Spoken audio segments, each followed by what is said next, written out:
రైతాంగాన్ని నెట్టారు. సరే, రైతులందరూ సిఆర్డీ ఆఫీస్కి వెళ్తున్నారు. ఏమండి మా భూముల సంగతి ఏంటి అని అడుగుతున్నారు. సమాధానం చెప్పేవాడు లేడు. అదేమంటే ఇస్తాంలేవా తొందరగా, ఏంటి రోజు తిరుగుతున్నారు మీరు అని అవమానపరిచేటటువంటి మాటలు మాట్లాడుతున్నారు.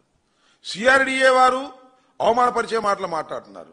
ఒక్క మంత్రి కూడా అయ్యా మీ కౌలు గురించి కానీ మీ రిటర్నబుల్ ప్లాట్స్ గురించి కానీ మీరు బాధపడవలసిన అవసరం లేదని గౌరవంగా చెప్పినటువంటి సమాధానం ఒక్కటి కూడా లేదు. ఇది నేను చెప్తున్న మాట కాదు, రైతులే చెబుతున్నటువంటి మాటలు, వారి ఛానల్స్లోనే వచ్చినటువంటి మాటలు.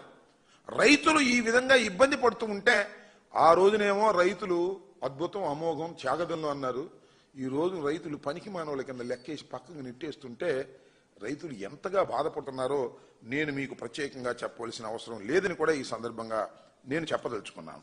ఈ విధంగా చంద్రబాబు నాయుడు గారు వరల్డ్ క్లాస్ రాజధాని నిర్మిస్తున్నామని చెప్పారు. మరి ఇవాళ మీరు చూశారంటే ఒకసారి చాలా ఆశ్చర్యకరమైన మాట మాట్లాడుతున్నాడు చంద్రబాబు నాయుడు గారు. సరే, ఇలాంటి మాటలు మాట్లాడతాం చంద్రబాబు నాయుడు గారికి అలవాటే. 50,000 ఎకరాల్లో అద్భుతమైన రాజధాని నిర్మిస్తామని చెప్పినటువంటి చంద్రబాబు నాయుడు గారే ఆ నోరో తాటి పట్టో నాకు తెలియదు కానీ ఇవాళ 50,000 ఎకరాలతో పని అవుదండి. 50,000 ఎకరాలు అంటే ఒక మున్సిపాలిటీ అయిపోద్ది. వరల్డ్ క్లాస్ కాదు, అప్పుడేం వరల్డ్ క్లాస్ అయిద్దని చెప్పాడు. 50,000తో వరల్డ్ క్లాస్ కాదు అని చెప్పాడు. ఇవాళ మళ్ళా ఇంకో 50,000 ఎకరాలను మనం ఎక్వైర్ చేస్తే తప్ప ఇది వరల్డ్ క్లాస్ గా తీర్చిదిద్దడం కుదరదు కాబట్టి మళ్ళీ ఒక 20,000కి మళ్ళా పిలిచేటటువంటి కార్యక్రమం చేస్తాం అనేటువంటి మాట మాట్లాడుతున్నారు. చాలా దుర్మార్గం అని ఈ సందర్భంగా నేను మనవి చేస్తున్నా. చంద్రబాబు నాయుడు గారు అమరావతిని అడ్డం పెట్టుకుని దోచుకునే కార్యక్రమం తప్ప మరొకటి కాదు.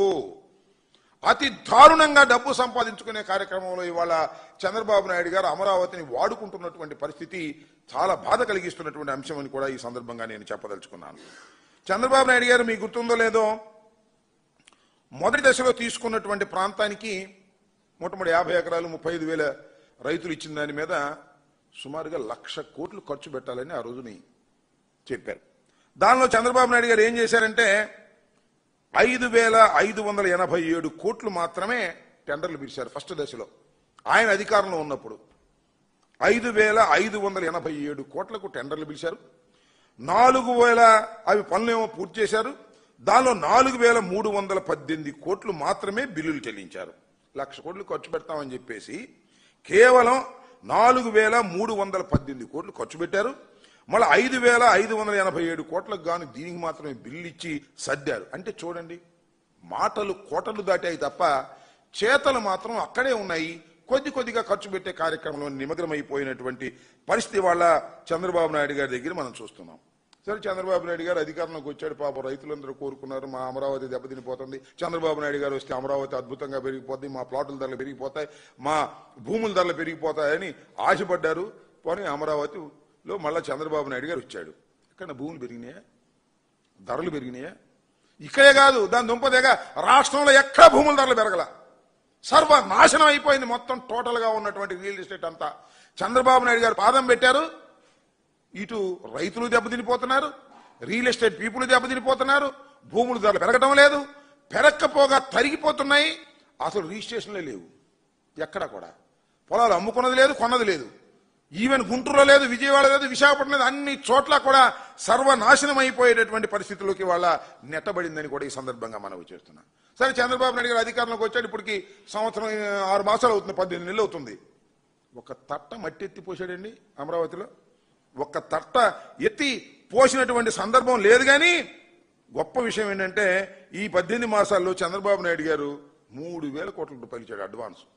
తన ప్రియమైనటువంటి కాంట్రాక్టర్లకు మాత్రం 3,000 కోట్ల రూపాయలు అడ్వాన్స్ ఇచ్చేశాడు. దానిలో మొబిలైజేషన్ అడ్వాన్స్ అని పెట్టాడు, కొత్త పద్ధతి తీసుకొచ్చాడు.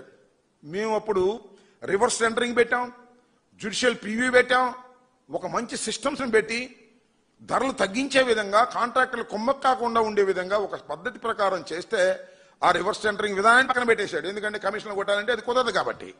మళ్ళీ జ్యుడిషియల్ ప్రివ్యూని తీశాడు. ఈ రెండూ తీసేసి 3,000 కోట్ల రూపాయలు కాంట్రాక్టర్లకు ఇచ్చేసి దానిలో కమిషన్లు కొట్టుకునేటువంటి పరిస్థితికి వాళ్ళ చంద్రబాబు నాయుడు గారు వచ్చేశారని కూడా ఈ సందర్భంగా మనం చేస్తున్నాం. ఈ విధంగా ఒక దుర్మార్గమైనటువంటి కార్యక్రమం చేస్తూ ఉన్నారు చంద్రబాబు నాయుడు గారు. ఇక చూడండి, రాజధాని కోసం ఎక్కడయ్యా డబ్బులంటే అన్ని అప్పులే. మీకు గుర్తుందో లేదో చంద్రబాబు నాయుడు గారు చాలా సందర్భంలో చెప్పాడు, అసలు ఏంటి జగన్మోహన్ రెడ్డి గారు రాజధానిని నెగ్లెక్ట్ చేస్తున్నాడు అమరావతిని. అది సెల్ఫ్ ఫైనాన్స్ టౌన్, అది రాజధాని అనేది సెల్ఫ్ ఫైనాన్స్. ఒక్క పైసా పెట్టాల్సిన అవసరం లేదు, మొత్తం అదే సంపాదించకూడదు. తన భూములు అమ్ముకోవడం, అక్కడ నిర్మాణం చేపట్టడం, సెల్ఫ్ ఫైనాన్స్. ప్రభుత్వం పెట్టవలసిన అవసరమే లేదని డప్పాలు కొట్టాడు చంద్రబాబు నాయుడు గారు అధికారం కోల్పోయిన తర్వాత. ఇవాళ ఏంటంటే చంద్రబాబు నాయుడు గారు ఈ సెల్ఫ్ ఫైనాన్స్ పట్టణానికి ఏం చేస్తున్నాడు? ప్రపంచం మొత్తం తిరుగుతున్నాడు అప్పులు. ఇక్కడ కాదు, ప్రపంచం మొత్తం అప్పులే. ఎక్కడ అప్పు జరిగితే అక్కడ పట్టుకొచ్చి రావాలనేటువంటి పద్ధతుల్లో ఇవాళ అప్పుల కోసం ప్రపంచం మొత్తం తిరుగుతున్నటువంటి ప్రభుత్వం ఇది. చూడండి, ఎక్కడ ఏషియన్ డెవలప్మెంట్ బ్యాంక్ దగ్గర నుంచి 15,000 కోట్ల రూపాయలు అప్పు తీసుకొచ్చారు. హట్కో నుండి 11,000 కోట్ల రూపాయలు అప్పు తీసుకొచ్చారు. NABFID నుంచి 7,500 కోట్లు తీసుకొచ్చారు. జర్మనీకి చెందిన KfW సంస్థ నుంచి 1,500 కోట్లు తీసుకొచ్చారు. ప్రస్తుతానికి తీసుకొచ్చిన ఇంకా పైప్ లైన్లు ఉన్నాయి, ఇంకా చాలా అప్పులు పైప్ లైన్లు ఉన్నాయి. ఇవన్నీ అక్కడ దేనికోసం తీసుకొస్తున్నాడు?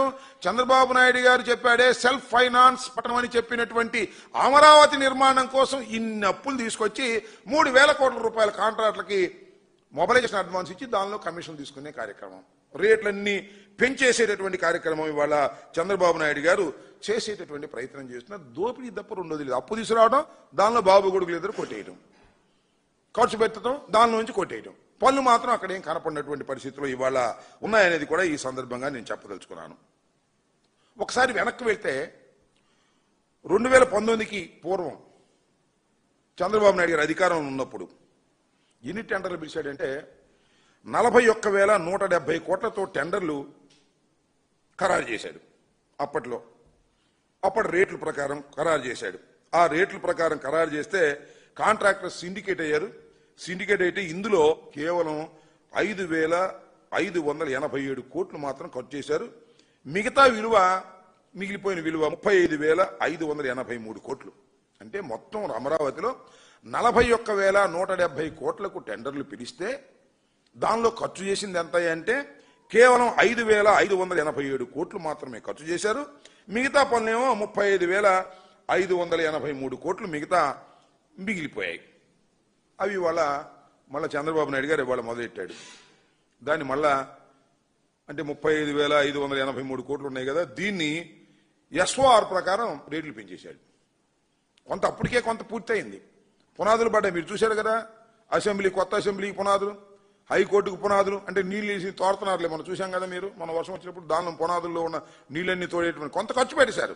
ఆ ఖర్చు పెట్టిన దానిలో మిగిలినటువంటి వ్యవహారం కోసం 35,583 కోట్లను SOR ప్రకారం 48,849 కోట్లకు పెంచేశాడు. ఎక్కడ ఉందా ఇది ప్రపంచంలో? నాకు తెలియగొడుతాను, ఎక్కడా లేదు. ఈ 5 సంవత్సరాల కాలంలో ఇసుక ఫ్రీ. ఇప్పుడు ధరలేం పెద్ద బ్రహ్మాండంగా పెరగలేదు, కానీ ఈ మాత్రం పెంచేశాడు. పెంచేయటం, అప్పు తీసుకురావడం, కాంట్రాక్టర్లకు ఇవ్వటం, బాబు కొడుకులు బ్యాగులు సర్దుకోవటం. కేవలం అమరావతిని సొంత ఆదాయమైనటువంటి కేంద్రంగా మార్చుకున్నారు తప్ప రైతులను బాగు చేయాలని, పట్టణాన్ని నిర్మించాలని, ఒక వరల్డ్ క్లాస్ పట్టణాన్ని నిర్మించాలనేటువంటి చిత్తశుద్ధే చంద్రబాబు నాయుడు గారికి లేదు.